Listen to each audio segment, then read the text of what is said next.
Welcome back to our deep dive into Trump's America. Yes, picking up where we left off. Exactly.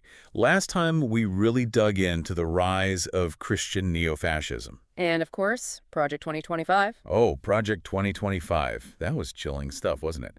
Basically, a blueprint for turning America into a Christian state. It's certainly raising eyebrows, to say the least. This time, we're going to delve into something, well, even darker. Oh, Those growing comparisons between Donald Trump and, history's fascists. That's a sensitive topic, but one we can't ignore. Exactly. Especially since these comparisons aren't just coming from the fringes anymore. We're hearing them from academics, historians, even folks who were in Trump's administration. Yeah, when you start seeing that level of concern, it's definitely time to pay attention. Absolutely. So one of the things that really jumps out in all this is the link between Trump's rhetoric and, well, the rise of white nationalist groups. Like, Sure. how much of that can we lay at his feet? It's a complex issue, for sure, but a recent report from the Southern Poverty Law Center really highlights that connection. Okay, tell me more about that. Well, they found that white nationalist hate groups, they've grown by a staggering 55% during the Trump era. 55%. Wow, that's huge. And they explicitly link this surge to the former president. They even see Trump's potential return, should he win the election, as, well, a victory for their cause, almost like a sign that they're moving into the mainstream. That's incredibly worrying. So it's not just about the numbers increasing, it's about their actions, too. Right. The SPLC report points to an uptick in both violent rhetoric and actions from these groups. A chilling example is the 2019 El Paso shooting. Oh, that was just horrific. A white supremacist targeting Latinos driven by that whole Hispanic invasion conspiracy theory.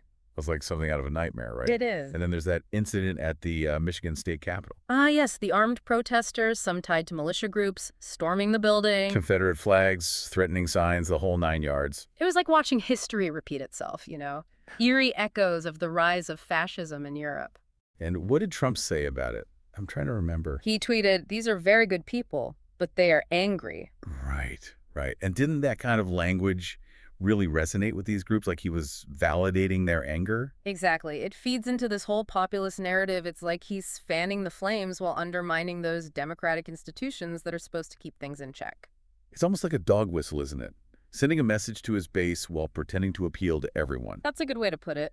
And it's not just about those white nationalist groups. The SPLC report also shows a big jump in other hate groups, homophobic, transphobic, you name it. It really points to this broader trend of intolerance and extremism that just seems to thrive when he's in power. So how much of this can we directly link to Trump's rhetoric, though? I mean, correlation doesn't equal causation, right?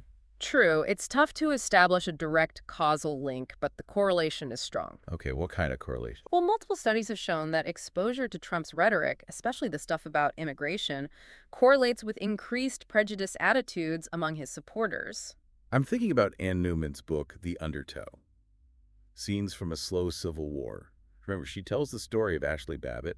The woman who's tragically killed during the January 6th attack. Right. Newman really draws this powerful connection between Babbitt's disillusionment and Trump's rise. She felt betrayed by the system, drawn to his message of grievance and resentment. It speaks volumes about the emotional pull of his rhetoric. It's not just about policy, it's tapping into something deeper, you know?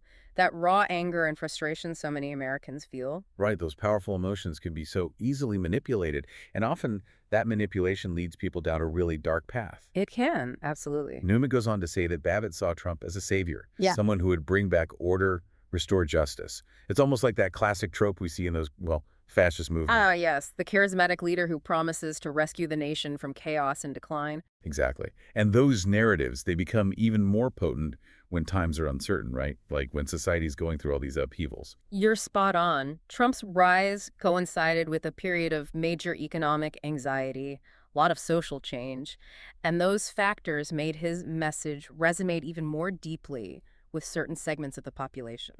So it's not just what he's saying, but it's also how he's saying it. Yeah. Like he's creating this us versus them dynamic. Yes, constantly painting this picture of America under attack, whether it's from immigrants, globalists, or that ever-elusive deep state. That fear-mongering, it's a classic hallmark of fascist propaganda, isn't it? Textbook example, really. It sows division, creates a sense of urgency, and then justifies extreme measures in the name of national security or cultural preservation. It's a dangerous game he's playing, and it seems to be working. It is. Look, we've seen how it can mobilize people, often to the detriment of rational discourse and those democratic processes we rely on. Now, let's talk about Trump's open admiration for those strongman leaders. I mean, that can't be ignored, right?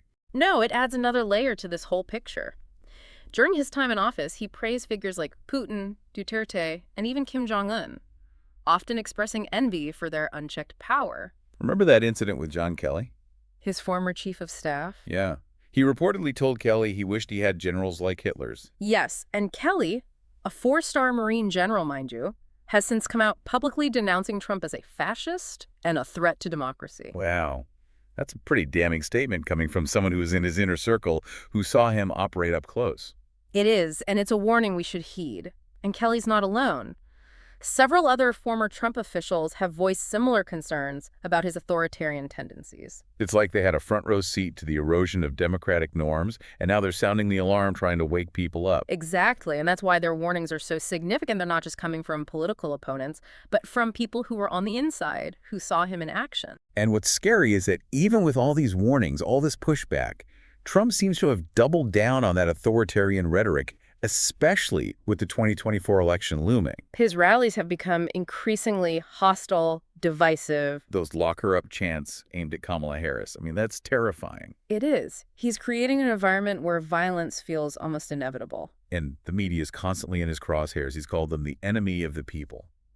Doesn't that just incite his supporters to view any criticism as treason? It does, and it's straight out of the fascist playbook. It's incredibly dangerous, especially in a country like ours, where free speech and a free press are supposed to be cornerstones of how things work. A free press is supposed to be the watchdog, right? Yeah. Holding power accountable, keeping things transparent. Absolutely, it's the bedrock of a functioning democracy. So what does all this tell us? We've got the rise of these white nationalist groups, Trump openly admiring dictators, and his attacks on the media. How does it all fit together? Well, it points to a disturbing trend towards, well, strongman politics here in the United States. Trump's rhetoric and actions, they align with a lot of the defining characteristics of fascism, that cult of personality, demonizing opponents, eroding those democratic norms. And this isn't just a U.S. thing, is it? We're seeing this kind of stuff pop up all over the globe. Right, this rise of right-wing populist leaders exploiting fear, playing on divisions to consolidate power. It's a global phenomenon. And deeply concerning one, to say the least. It should worry anyone who values democratic principles, human rights, the things that make a free society possible. So this is something we can probably expect to continue if he wins a second term. It's unlikely he's going to suddenly change course. Based on his track record and what's laid out in Project 2025, I'd say it's highly improbable. Let's talk about that Project 2025 some more. Specifically how it aims to, well, completely restructure the federal government, concentrating power in the executive branch, basically dismantling the administrative state. It's a radical plan, no doubt about it. It would fundamentally alter the balance of power in the U.S. Okay, break it down for me. Well, the document advocates for consolidating authority within the presidency, giving whoever's in office sweeping control over agencies, departments, the whole shebang. So essentially, making the president a king. I mean, that's a simplification, but...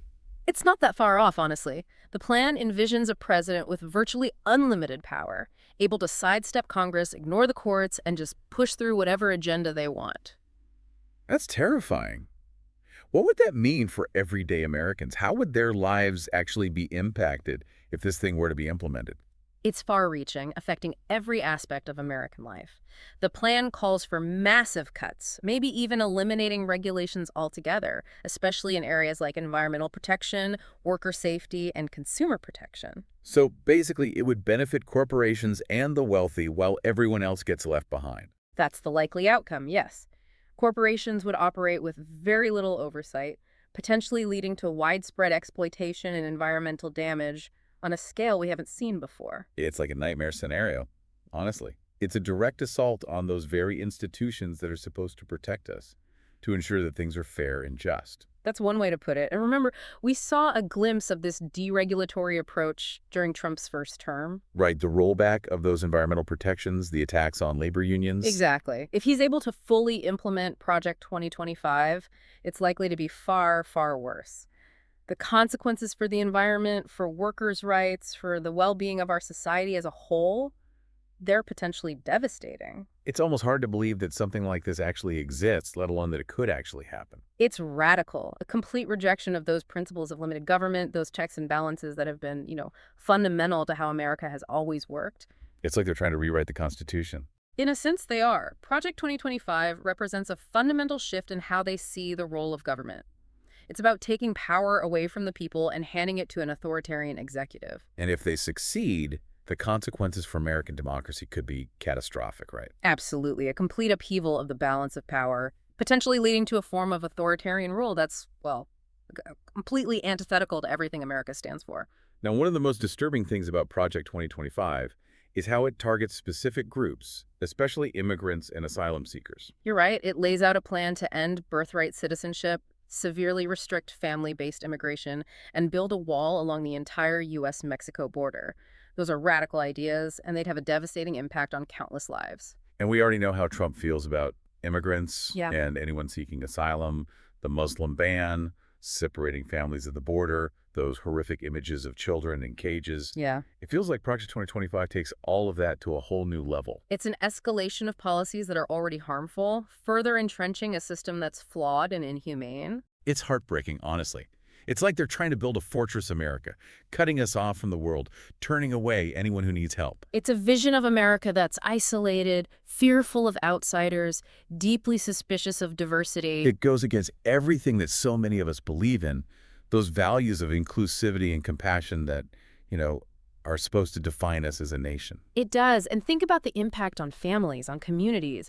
These changes to immigration and asylum policy would rip families apart, uproot communities, and deny refuge to people fleeing persecution. It's a cruel and inhumane vision of America, really. And it goes against the very ideal of a welcoming nation, a place where people can come to build a better life. It's rooted in xenophobia, a rejection of basic human rights and dignity. And it's dangerous. It taps into those deep-seated fears and prejudices, and those can be so easily exploited. Exactly, fueling division and hatred within society. And it's not just coming from him, right? Certain media outlets, social media platforms, they're all amplifying this message. The spread of disinformation is playing a huge role in making these extreme views seem normal, shaping public opinion, and making it easier for policymakers to enact these harmful policies. So what can we do?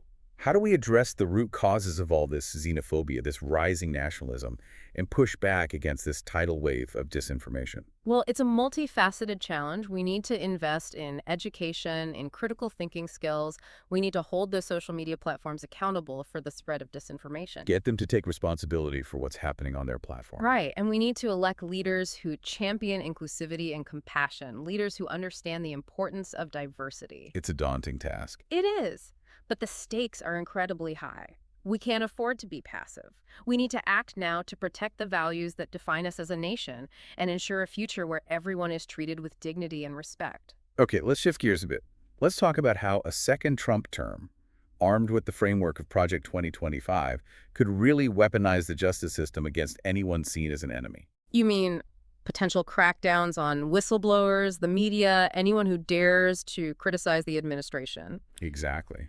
Well, there are already reports that if he's reelected, he intends to use the Department of Justice, the FBI, to aggressively go after leaks, target whistleblowers, essentially silencing dissent. So create a climate of fear where people are too afraid to speak out, even if they see something wrong. Precisely. It's a classic tactic for suppressing dissent and ensuring compliance, even when it means covering up injustice or abuse of power. And he's not shy about using lawsuits as a weapon either. Right. Notorious for it, really. To intimidate, to silence his critics. He's weaponized the legal system for personal gain, using it to bully opponents and stifle criticism. And now with a more conservative Supreme Court, there's a real worry they might actually uphold these attacks on free speech.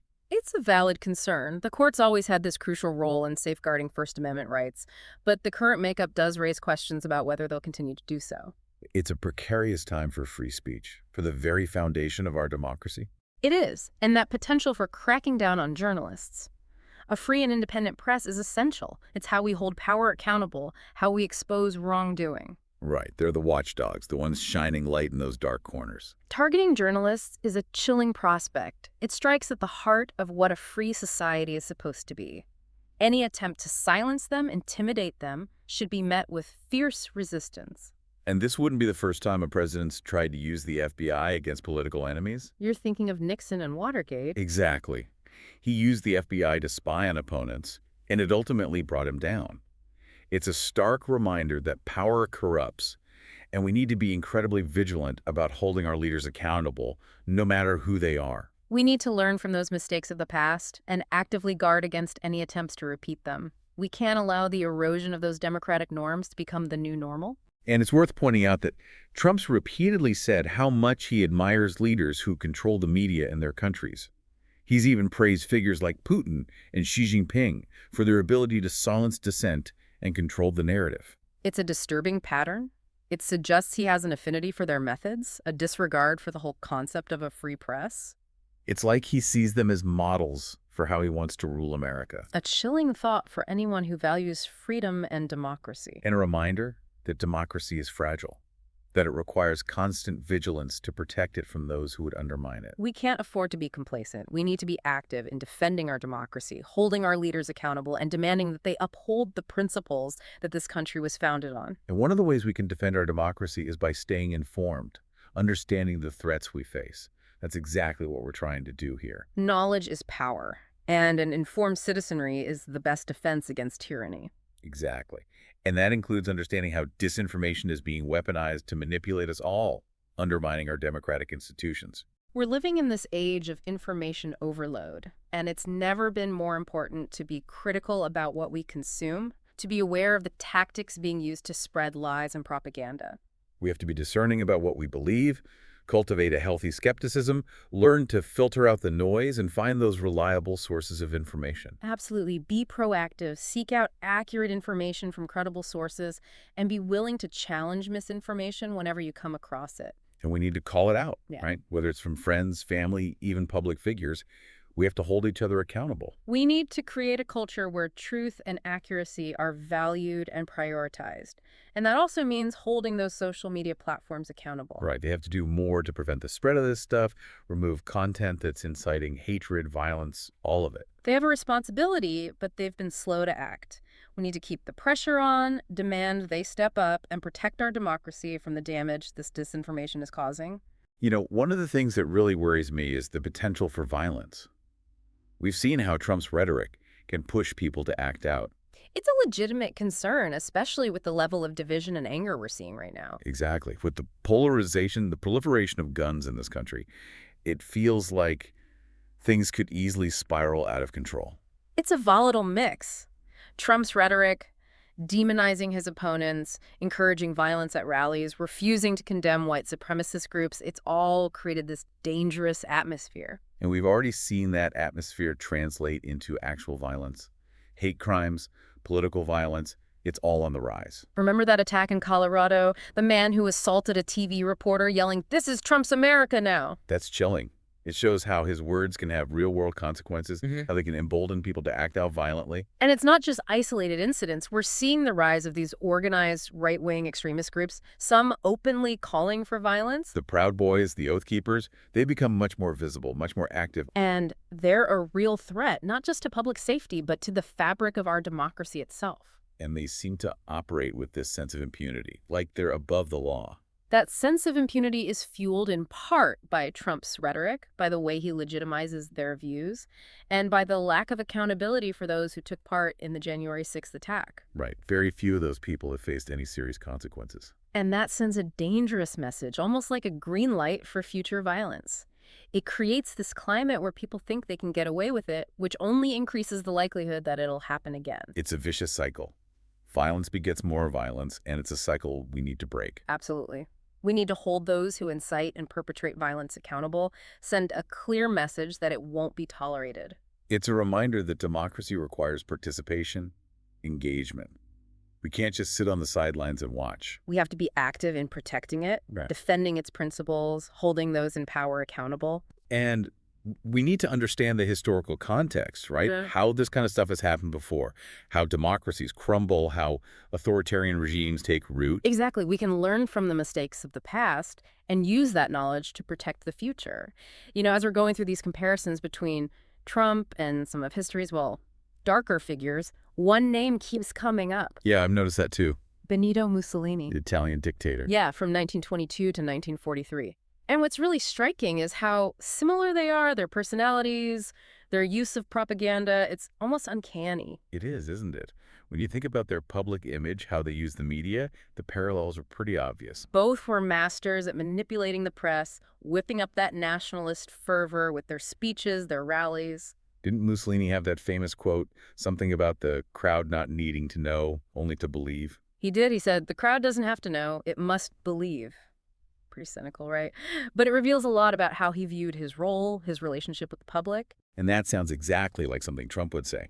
Both men, they understood the power of spectacle, of emotion, They were masters of creating that us versus them dynamic. demonizing anyone who disagreed with them, positioning themselves as the only ones who could save the nation. Exactly. And they both had this uncanny ability to tap into those deep-seated fears and anxieties that exist in any society. Economic insecurity, cultural change, this feeling that the nation's in decline. And they used those anxieties to justify their policies, policies that became increasingly authoritarian as time went on. It's like they were giving people a scapegoat, someone to blame for their problems, which of course allowed them to consolidate their own power and silence anyone who dared to question them. That's a really important point. And we can't forget that Mussolini's rise to power was also fueled by disinformation and propaganda. So this isn't a new phenomenon, this idea of using lies and misinformation to manipulate public opinion. Not at all. The fascist movement in Italy was very effective at using the media of the time, newspapers, radio, to spread their message, to demonize their opponents, to control the narrative. And now with social media, it's a whole new ballgame. Oh, absolutely. Social media has created this perfect ecosystem for disinformation to spread like wildfire. It's faster, it's easier, it reaches more people than ever before. Which makes me think about Twitter's attempts to fact-check Trump during the 2020 election. Remember how they started tagging some of his tweets as disputed? I do. I thought it was a good idea at the time, a way to at least flag potentially misleading information. But did it actually work? Well, a recent study from the Harvard Kennedy School suggests that those tags might have actually backfired. Really? How so? It seems that among Trump's most loyal supporters, those tags actually reinforced their belief in the misinformation. So instead of prompting them to question the information, it made them more likely to believe it. That's counterintuitive. It is, but it seems that for these voters, those tags became like a badge of honor, proof that Trump was being unfairly targeted by the liberal media. Ah, so it played right into that existing distrust of mainstream media outlets, reinforced their beliefs that Trump was this outsider fighting against a corrupt system. Exactly. The study found that Trump voters who were more politically knowledgeable actually perceived his election misinformation as more truthful when it included those disputed tags. So those attempts to fact-check him might have actually strengthened his appeal among his base, made him seem even more authentic, even more like a victim. It's a real possibility, and it highlights how challenging it is to counter disinformation, especially when it comes from a source that people already trust and believe in. So if just putting a warning label on something isn't enough, what can these social media platforms do? How do they address this problem without being accused of censorship, of stifling free speech? Yeah, it's a tough question, no easy answers. Some experts say they need to be much more aggressive, removing disinformation outright, banning accounts that repeatedly spread it. But wouldn't that open them up to accusations of bias? Where do you draw the line between protecting free speech and preventing the spread of harmful lies? It's a delicate balance, for sure. But I think when it comes to protecting our democracy, to preventing real-world harm, these platforms need to do more than just slap a warning label on something and hope for the best. Okay, let's shift gears a bit and talk about another historical parallel that's often drawn. And it's a sensitive one, but I think it's important to discuss. The rise of the Nazi Party in Germany. In the 1930s, yes. It's a complex and difficult topic, but given what we're seeing today, I think it's crucial that we examine it, that we learn from the mistakes of the past. One of the most striking similarities between the Nazis and Trump is their use of scapegoating and fear-mongering. Yeah. Both use those tactics very effectively to gain support, to consolidate power. It's a core element of fascist ideology, identifying an enemy, whether it's a racial group, a religious group, a political ideology, and blaming them for all the nation's problems. It's a way to simplify complex issues, to create this sense of unity by rallying people against a common enemy. Right. And both Hitler and Trump, they were masters of propaganda. They used it to spread their message, to demonize their opponents, to turn them into the other, something to be feared and hated. They understood the power of controlling the narrative, of shaping public perception, of using emotion to override reason. Exactly. They used rallies, speeches, the media to create a cult of personality, to stir up fervent nationalism. And like many authoritarian leaders, they targeted the media, intellectuals, anyone who challenged their views. Labeling them as enemies of the people, threats to the nation. They knew that a free press and independent thought were dangerous to their power, so they worked to silence or discredit anyone who dared to speak out against them. And of course, one of the most disturbing aspects of the Nazi regime was their use of violence and intimidation to suppress dissent, to eliminate anyone who opposed them. They created this climate of fear where people were afraid to speak out, even in private. The use of violence and terror, it's a hallmark of totalitarian regimes. It's how they control the population, eliminate threats to their power. And it's chilling to see echoes of that in the U.S. today.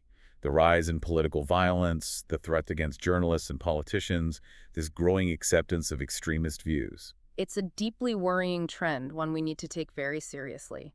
We need to remember that democracy is fragile. It requires constant vigilance to protect it from those who would seek to destroy it. We can't allow ourselves to become complacent, to just accept this erosion of democratic norms and principles as the new normal. Absolutely not. We have to remember that the things we often take for granted, our freedom of speech, freedom of the press, the rule of law, these aren't guaranteed. They're freedoms that have to be constantly defended, protected.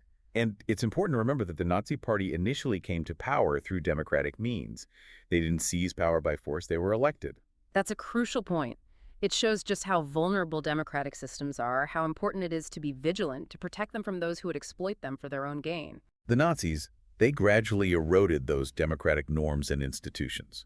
They exploited divisions, anxieties to gain support, to consolidate their power. It's a cautionary tale, one we should be paying close attention to. We can't take our democracy for granted. We need to be willing to defend it, even when the threat seems small or distant.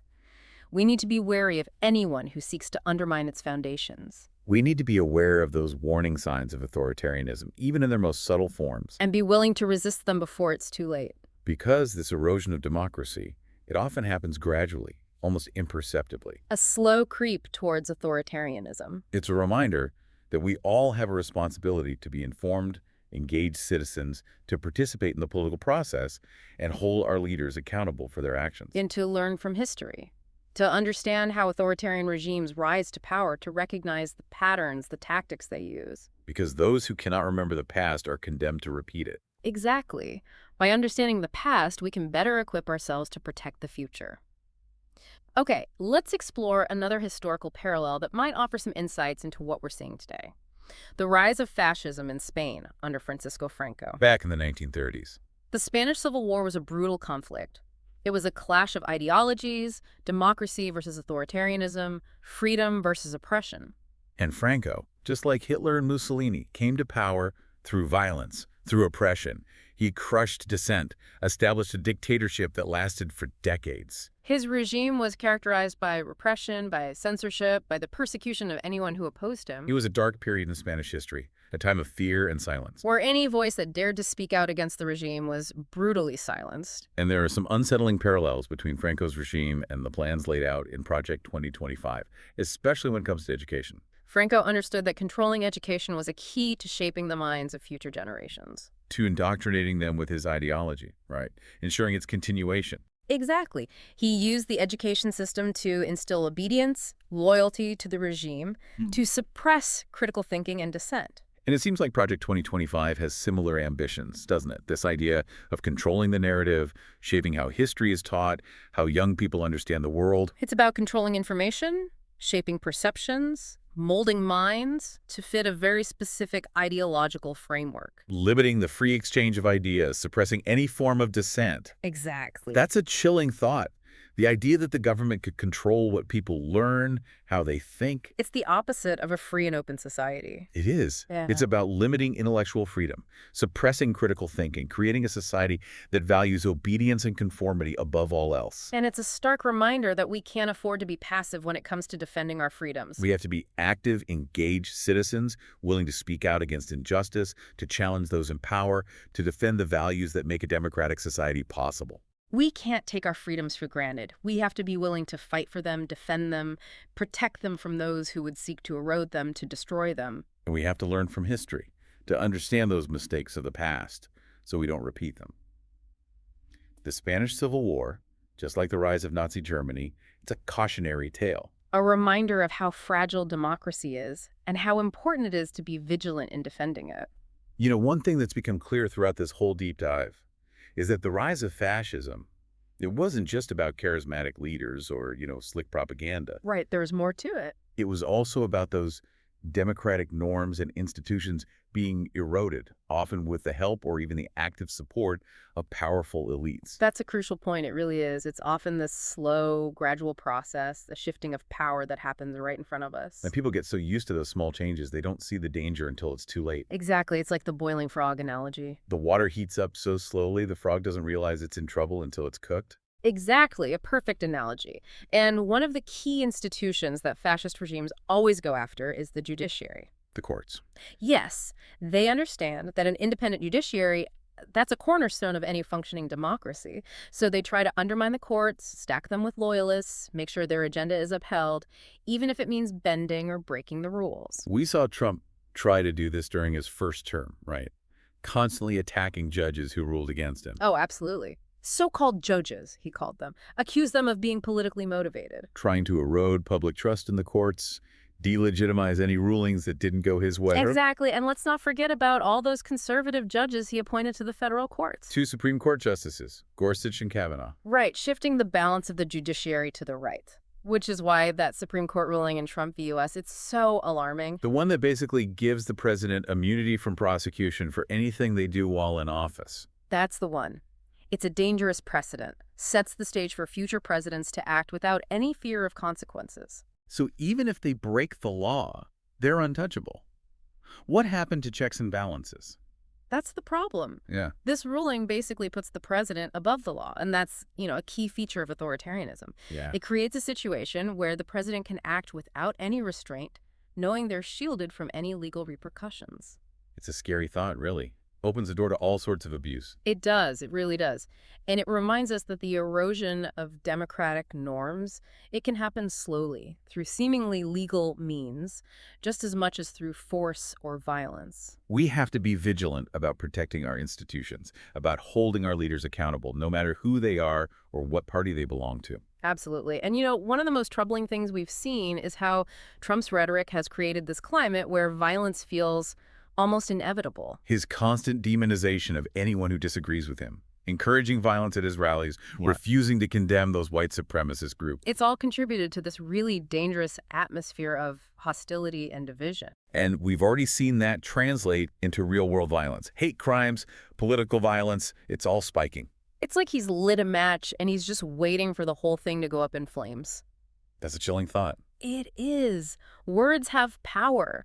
Leaders have a responsibility to use their words to promote unity, understanding, to condemn violence and hatred. And one of the most concerning aspects of all this is how his rhetoric has emboldened those right-wing extremist groups. Groups that were once on the fringes of society, they've become much more visible, much more vocal. And they're dangerous? They are. Their ideology is based on hatred, division, violence. They're a direct threat to the values of a pluralistic, democratic society. They feel emboldened by Trump, by his refusal to condemn their hateful ideology, and by the lack of accountability for what happened on January 6th. Right. It's like they've been given permission to act out, to escalate their activities. So we've talked about a lot of really disturbing stuff. What can we do? What can we as individuals do to push back against this, to protect our democracy, to safeguard our freedoms? Well, it starts with awareness, understanding the threats, recognizing those warning signs of authoritarianism. Educating ourselves, right? Exactly. Learn about history, how authoritarian regimes have taken root in other countries, how they operate, the tactics they use. Knowledge is power. It really is. The more we know, the better equipped we are to resist these forces. But what about action? What can we actually do? We can support organizations fighting to protect democracy and human rights, get involved in our communities, participate in local politics, contact our elected officials. Hold them accountable. Exactly. And speak out against injustice, against hatred, whenever and wherever we see it. Because democracy isn't a spectator sport. It requires active participation, engagement. We can't just sit on the sidelines. We have to be willing to stand up for what we believe in, even when it's difficult, even when it's uncomfortable. We have to be the guardians of our own democracy. We do. So, the key takeaway from all this, from this deep dive into Trump's America, is that democracy is precious, it's fragile, and it requires constant vigilance, active participation, and a willingness to defend it from those who would seek to harm it. We can't be complacent. We have to be informed, engaged, and committed to protecting the values that make democracy possible. Well said. It's been a pretty sobering conversation, but a necessary one.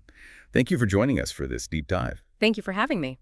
And to our listeners, we urge you to keep exploring these issues, to engage in thoughtful dialogue, and to do everything you can to protect and strengthen our democracy. Because as we've seen, the stakes couldn't be higher.